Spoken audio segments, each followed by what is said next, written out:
Hi everyone. I just got a fantastic guest joining me today, Mike Golding, who's sat in the green room and I'll say the orange room. He's he's got noticed he's got his trophy cabinet behind him and a few Yeah, books on the shelf there. yeah. So I wheeled out a Vendée trophy for I was going to say you've got a few of those, haven't you? you. Oh, it's there. Brilliant, Yeah, brilliant. So, Mike, I mean, fascinating. 24 hours. I know you've been playing the game as well as I have.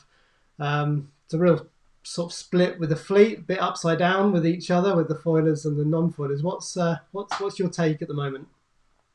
well, I think we always knew the fleet would divide. There was even very early routing information was indicating that the very fast boats would punch west, and the slower boats. It seems ironic to call them slower, but the daggable boats, the good daggable boats, would probably take a more southerly route and fight their way down the Spanish coast.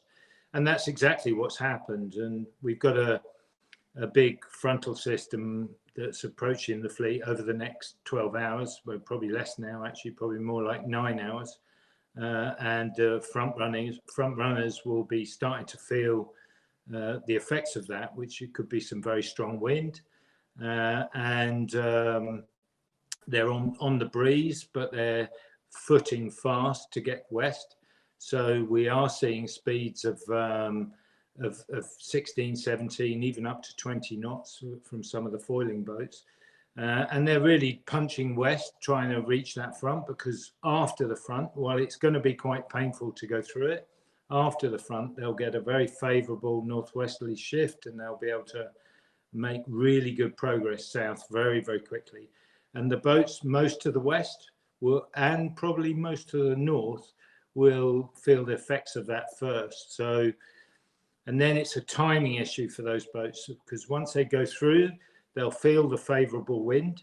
The temptation is to bang the maneuver in really, really quickly. Yeah, But this is quite a slow moving front. So there's a big danger that if you go too early, you can literally sail yourself back through the back front into and it. end up Yeah, yeah, back into it. So I mean, there's going to be a timing issue. It's about not being too eager. But then once you're past that, you've got your road south is seemingly laid bare, and you're going to be going at very good speeds. You know, the foilers will be doing 24, 25, up to 30 knots. But then ahead of them, we've got Tropical Storm Theta that's just setting itself up to cause a major problem for the front runners of this Should fleet. we should we have a quick look at the last sort of 24 hours and see, just remind Yeah, ourselves, that's how they've gone round Finisterre, and then perhaps if you could take us through the weather, I'll bring it up on the screen and we'll have a look at Theta in more detail. So if we just have a quick look at the route. So this is where we were this time yesterday. We just most of the fleet, all of the fleet, pretty much attacked over onto starboard and we're starting to make good ground to the south. And if we've just run through, they were all piling south. Interestingly, Coram decided to really foot off and head into Finisterre, but they're coming up to the TSS and they've got a difficult decision to make. Do they, head back, as you say, out west into this, or do they negotiate the TSS down the Spanish coast? And Charal went right at the last minute. Coram carried on into the coast and looks like they've suffered quite badly. The non-foilers are all in on the coast, and that's the position of where we are right now. So I was quite I was quite surprised, Conrad, that the fleet spent so much time on starboard, because the imperative at the moment does seem to be the frontal system that's coming in. I suspect what's going on is that it's coming in very slowly, and as a result of that, it's not definitive when it's going to arrive with the front runners. So, as a consequence, in order to position themselves within the fleet, they took more advantage of that starboard tack than perhaps they might have done in another yeah, situation. I mean, clearly Thomas Ruan and there's a little pack there that have decided, let's just just get west and Yeah, I take think the Armel Tripon is out there as well. So get with Occitan. get through the So front. yeah, on paper that should be the strategy, but we all know that on paper doesn't necessarily pan out, and that's the most risky strategy because these guys are going to have to face the worst of the strong weather and the big waves as they approach that front line. Well, maybe that's why some of the boats have opted to perhaps you know just not take so much of that pain. Let's have a quick look at the weather whilst we're here. So if you talk us through this, Okay. let me just put it on to the current time. So Wednesday. Let's go back to Tuesday. So that's about where we are now, Mike. Yeah, yeah, and so you can see it's coming in, and it is actually speeding up, just judging by the way that scrolled through. So, I have it on the virtual race, which obviously uses similar weather to the mainstream weather. I have us crossing that front in about between 9 and 12 hours time. Yeah. And so it should be for the front runners of the fleet, maybe a little later, because they didn't delay the start of the virtual race. So it means that we got a little bit of a head start. But so you can see that front start to move in towards the coast, and obviously the more north, the more west you are, the quicker you're going to come out the other side. And you can see to the left there's a very favourable northwesterly direction, very fast sailing, and the trick will be to put the bow up. Once you've jibed, to actually sail quite high and fast after the manoeuvre, and therefore stay away from the prospect of falling back into the front. What do we think of the foiling boat, the non-foilers option going down the Spanish coast? I mean, it looks very light in there. Yeah, I must admit I haven't spent too much time looking at the slower boats options, but it's certainly the safer option. And if you're in a non-foiler, it might be the best option because you're optimizing the thing you're good at, which is sailing in those lighter conditions going upwind. And as you can see from the first 2 days polls, we can see that the fleet is kind of topsy-turvy. Jean Le Cam's been leading for a good portion of it, and some of the non-foiling boats are very up in the rankings. But really, you've got to look at the chart, you've got to look at the chart and see the position of boats in relation to this front, rather than looking at the polling position of the individual boats, because it's completely upside down at the moment. What about this ridge? Do you think they're going to be able to get across this ridge before it really sort of takes hold? On there, it doesn't look too bad. In reality, having had such, it doesn't look. It looks like that front is kind of petering out, and the reality is that ridge might be much worse than it actually appears on that chart. But I think the reality is the short-term gain of the strong winds on the other side will deliver big style for the very fast boats. Yeah. It will get them. It will advance them in the fleet for sure, and the fleet order will return to what you might have expected. So, Mike, ahead of us, we've got this little tropical depression, Hurricane Theta, and earlier today I just picked up some charts to have a little look.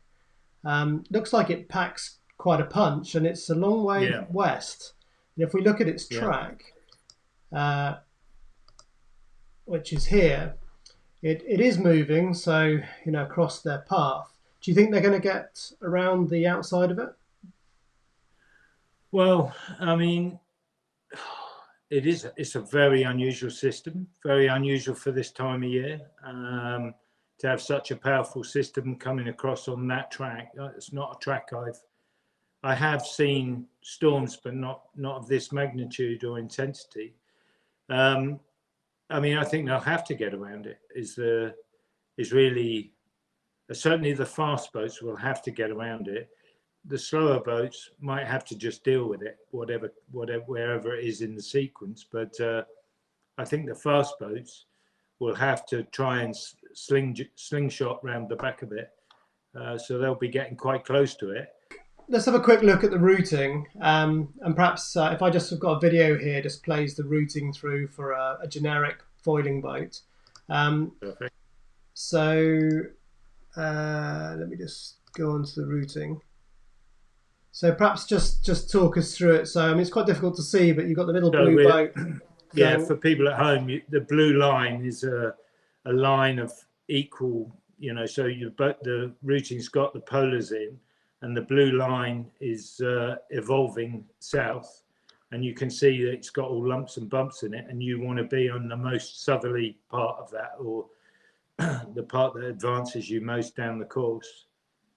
Have you frozen again? No, I've just stopped it. No. So we're just okay. And you can see that it's routing the boat down and steadily pushing the boat more and more to the west in order to try to go round the back of it. And that first part, where you're coming into contact with it, is going to be crucial that you make the right decision in terms of whether to put the bow up or the bow down. That will determine whether or not you're going to pass the safe sector being to the western side, in this instance being to the western side of it. So I've, even though the routing's taking you so close to the low center, I think perhaps you wouldn't do that. You'd sail a slightly safer course, because you'll have plenty of sea state. The boats will be surfing as well as foiling. So I think you'll have plenty going on. That's quite a gnarly looking depression center there. And I think you'll want to avoid, getting beam on to that. Even beam on won't be good. You'll want to keep the breeze behind you. But so long as you keep bearing away, you should be able to stay safe, if that makes sense. So as you come into it, it will feel like you're getting lifted, and there's a temptation to put the bow up.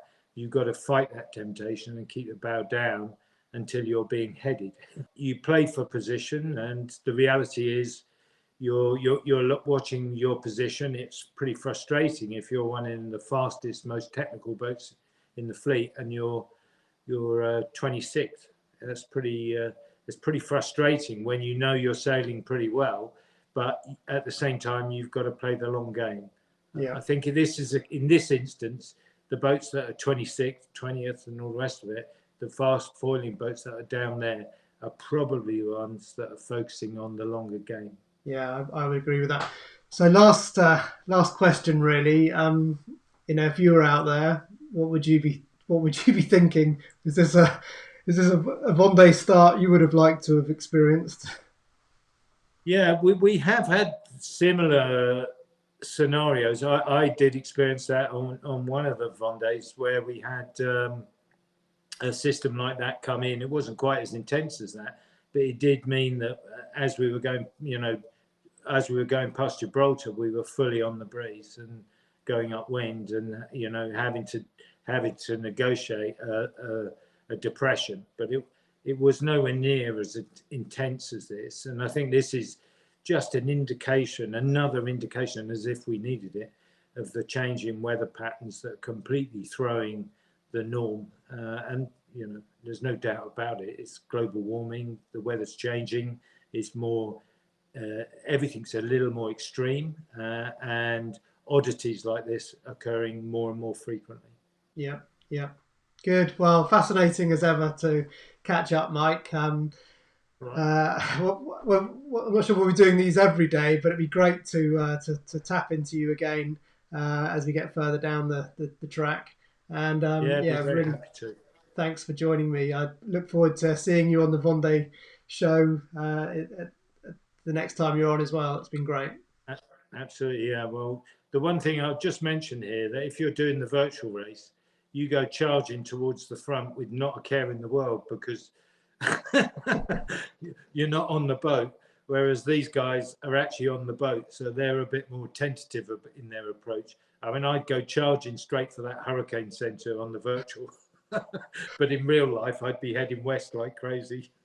Oh, good. Well, I look forward to seeing you in the eye of that hurricane then, like in a couple of Why days' not? time. Yeah, I could be drinking coffee and going through the eye of the hurricane. Perfect. Good stuff. Okay. All right. Catch Take you later. care. Cheers. Bye. Cheers. Bye.